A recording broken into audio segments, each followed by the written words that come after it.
สวัสดีค่ะ Welcome back to my channel นะคะไม่รู้ว่าทุกคนจะสังเกตไหมว่าบีมแต่งหน้าสองข้างไม่เหมือนกันนะคะก็คือข้างหนึ่งเนี่ยจะเป็นวอร์มโทนอีกข้างหนึ่งจะเป็นคูลโทนนะคะคือคลิปวันนี้รับรองว่าน่าสนใจแน่นอนนะคะเพราะว่าเป็นคลิปหนึ่งที่บีมอยากทำมานานแล้วนะคะตั้งแต่ที่แบบว่าไปทำ personal color มานะคะแล้วก็ research นู่นนี่นั่นเกี่ยวกับเรื่อง undertone ของผิวนะคะวันนี้ก็เลยตั้งใจจะมาแชร์ทริคการเลือกเมคอัพคูชั่นอะไรต่างๆนะคะให้ทุกคนดูกันนะคะอันนี้ก็จะเป็น finish look ที่เราได้ก็จะเห็นชัดเลยว่า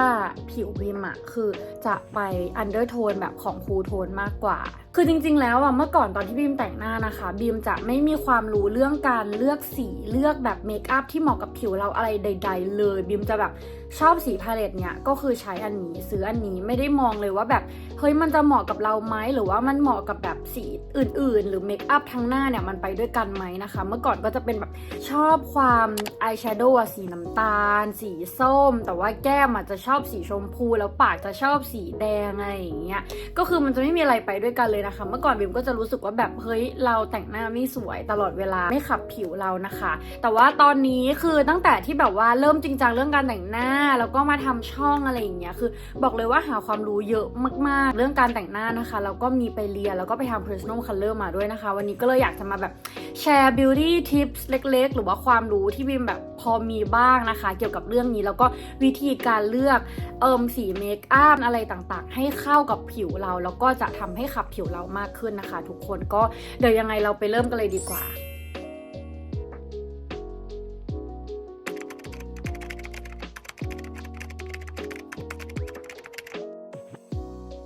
โอเคก็มาเริ่มกันด้วยหน้าสดนะคะคือบีมขอพูดก่อนนะคะเหมือน undertone ของทุกๆคนเนี่ยจริงๆแล้วคือสามารถดูได้ด้วยตัวเองง่ายๆนะคะคนดูเส้นเลือดตัวเองที่ข้อมือตรงนี้นะคะถ้าเกิดว่าใครที่เส้นเลือดมีความออกม่วงติดน้ำเงินเนี่ยก็จะออกเป็นคูลโทนนะคะหรือว่าจะเป็น undertone ที่ผิวมีความชมพูมากกว่านะคะแต่ว่าสำหรับเส้นเลือดใครที่เป็นสีเขียวแล้วก็ผสมกับสีม่วงนิดหน่อยอะไรอย่างเงี้ยก็จะเป็นโทน neutral นะคะส่วนสำหรับคนที่เป็น warm tone นะคะก็จะเป็นเส้นเลือดสีเขียวทั้งหมดเลยนะคะซึ่งจะมีอันเดอร์โทนผิวเนี่ยที่ไปทาง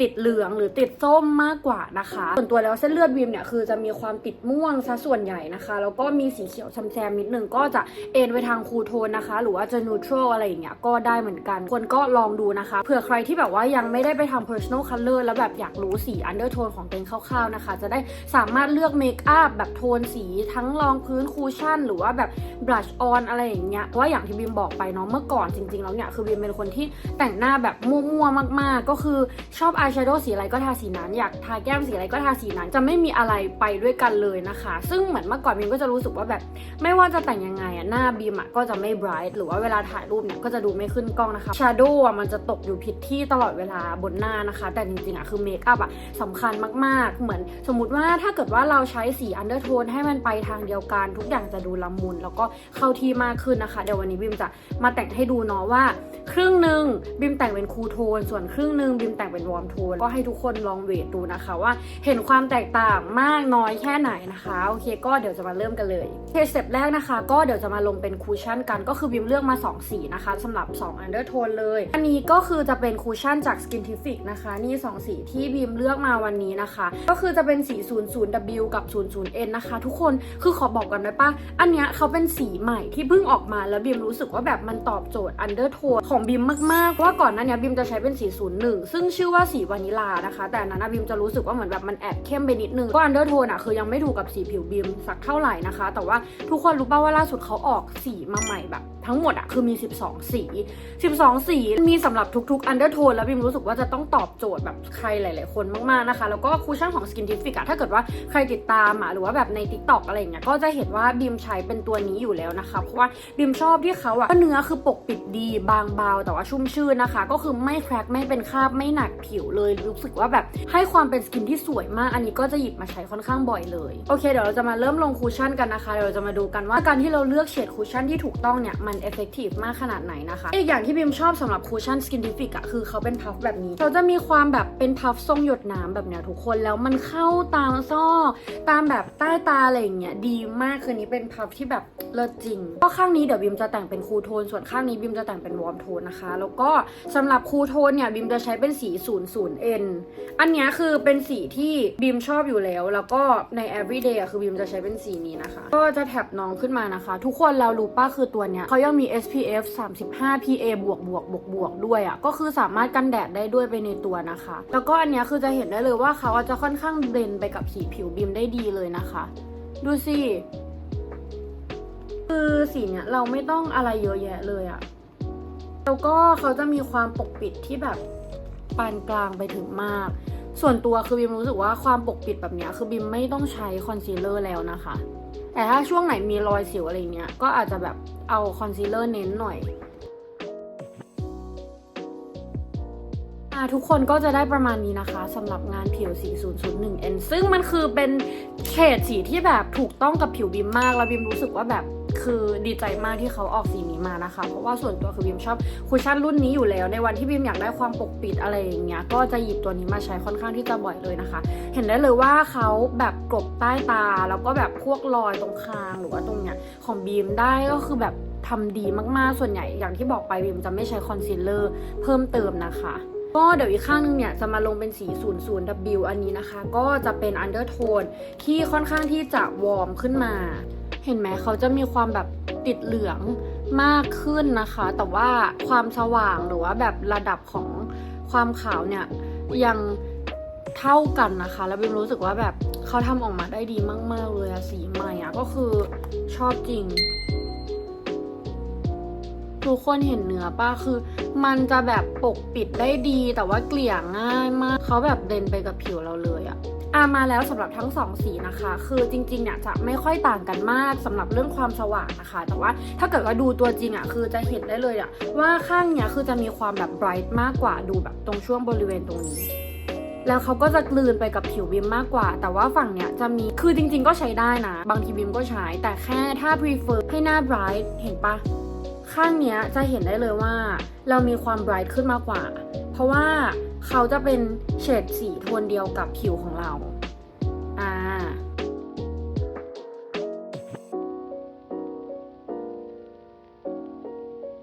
แล้วก็ขออวยคุชชั่นนี้อีกนิดนึงอย่างที่เห็นนะคะคือผิวแบบดีมากๆแล้วบิมหยิบมาใช้บ่อยจริงๆเขาเหมาะสำหรับผิวแพ้ง่ายก็คือไม่มีน้ำหอมไม่มีแอลกอฮอล์แล้วก็ไม่มีพาราเบนนะคะเริ่มจากคิ้วก่อนนะคะก็วันนี้คิ้วที่บิมจะใช้เนี่ยบิมจะใช้เป็นคอนทัวร์นี้ฝั่งวอร์มนะคะสีนี้เขาจะมีความติดส้ม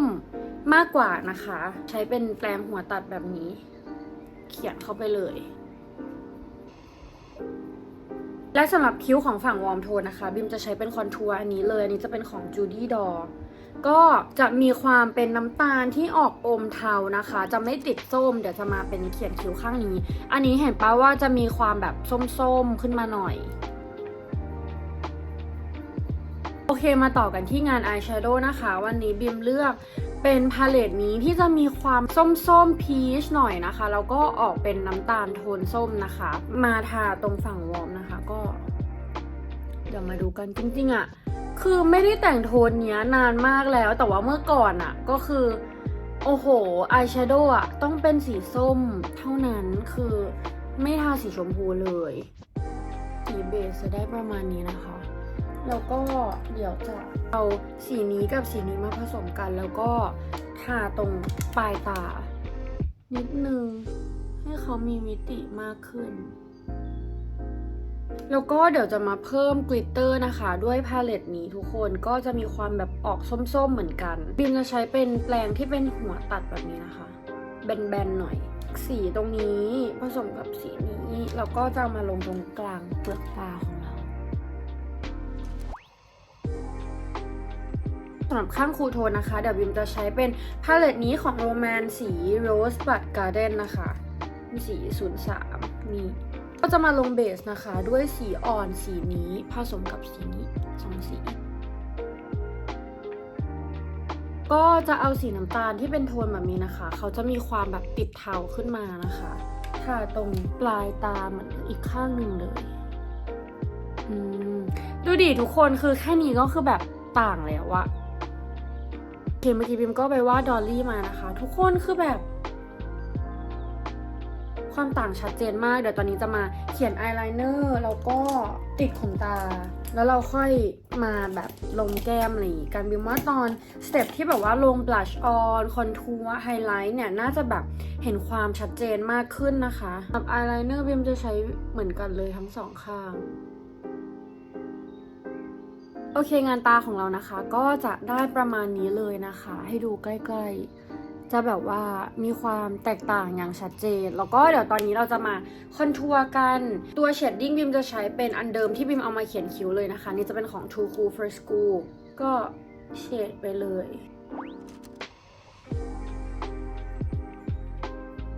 ฝั่งหนึ่งนะคะเราก็จะมาใช้เป็นอันนี้เหมือนเดิมนี่ทุกคนก่อนที่บิมจะเปลี่ยนโทนอะคือบิมจะเอาแปรงอะมาวนอันนี้ด้วยอันนี้คือดีมากมันจะเป็นแบบเขาเรียกว่าอะไรไม่รู้อะสปอนจ์ที่เอาไว้เกลี่ยสีออกนะคะแล้วก็คือสีออกแบบออกจริงดูดิมาคอนทัวร์เป็นสีคูลโทนของเราบ้างแล้วก็ขอมาไฮไลท์จมูกหน่อยบิมจะใช้เป็นสีขาวธรรมดาแล้วเน้นตรงปลายจมูกนี้ก็จะมาปัดแก้มกันนะคะปัดแก้มเนี่ยสำหรับคูลโทนบิมจะใช้เป็นอันนี้เลยทุกคนจะออกแบบชมพูตุ่นๆนะคะเริ่มด้วยสีข้างบนตรงนี้ก่อนชึบปาดมาข้างหน้าเพิ่มความสว่างให้ช่วงใต้ตาของเราก็จะมาใช้สีนี้นะคะปาดตรงหน้าแก้มเอาแบบเบาๆพอเราจะค่อยๆไล่สีในส่วนของวอร์มโทนนะคะก็จะใช้แบบเดียวกันเลยแต่ว่าจะเป็นสีแบบพีชส้มออกมาหน่อยนะคะเดี๋ยวมาดูกันว่าจะเป็นยังไงบิมก็ไม่ได้ปัดสีโทนนี้นานแล้วเหมือนกันนะก็จะใช้สีที่อ่อนที่สุดนะคะเสร็จปุ๊บก็ใช้สีตรงกลางมาทาตรงหน้าแก้มขอเพิ่มไฮไลท์หน่อยนะคะนี่บิมจะใช้ไฮไลท์สติ๊กเขาจะมีความติดอมชมพูขาวๆขึ้นมานะคะในฝั่งของคูลโทนแล้วก็เบลนด์เขาเข้าไปในฝั่งของวอร์มโทนนะคะก็คือจะใช้เหมือนกันแต่ว่าจะเป็นไฮไลท์ที่ออกแนวแบบสีทองๆหน่อยเมื่อกี้จะเป็นไฮไลท์แนวสีเงินก็จะมีความแบบทองขึ้นมาหน่อยนะคะมาถึงขั้นตอนทาลิปกันนะคะใกล้จะเสร็จแล้วทุกคนใกล้จะได้เห็นแบบ Final Look แล้วเดี๋ยวสำหรับลิปนะคะบิมจะใช้เป็นพาเลตที่มันเละมากเลยอะแต่ว่าจะใช้เป็นอันนี้เพราะว่ารู้สึกว่าผสมได้หลายสีนะคะจะเริ่มจากการใช้สีนี้นะคะมาเป็นเบสเอามาทาเกือบลืมเราต้องทาแค่ครึ่งเดียวนี่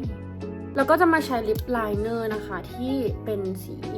ชมพูน่ารักแบบนี้ลายปากข้างนอกให้เขามีเส้นที่ชัดขึ้นนะคะก็จะเอาสีที่เข้มขึ้นมาเนี่ยเอามาทาข้างในปากแล้วก็เติมตัวที่เป็นกลอสเนี่ยเอาไว้ข้างนอกและในฝั่งของวอร์มโทนนะคะก็จะมาใช้เป็นแบบเดียวกันเลยแต่ว่าจะเป็นสีที่ออกวอร์มขึ้นมาหน่อยนะคะบิมก็จะใช้เป็นสีนี้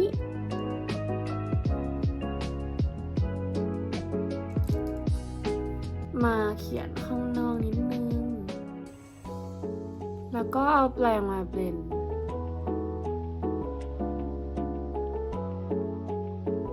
มาดู finish look ของเราเต็มๆกันนะคะทุกคนคือจะเห็นได้เลยนะคะว่าข้างนี้ผิวบีมจะค่อนข้างมีความ bright มากขึ้นแบบ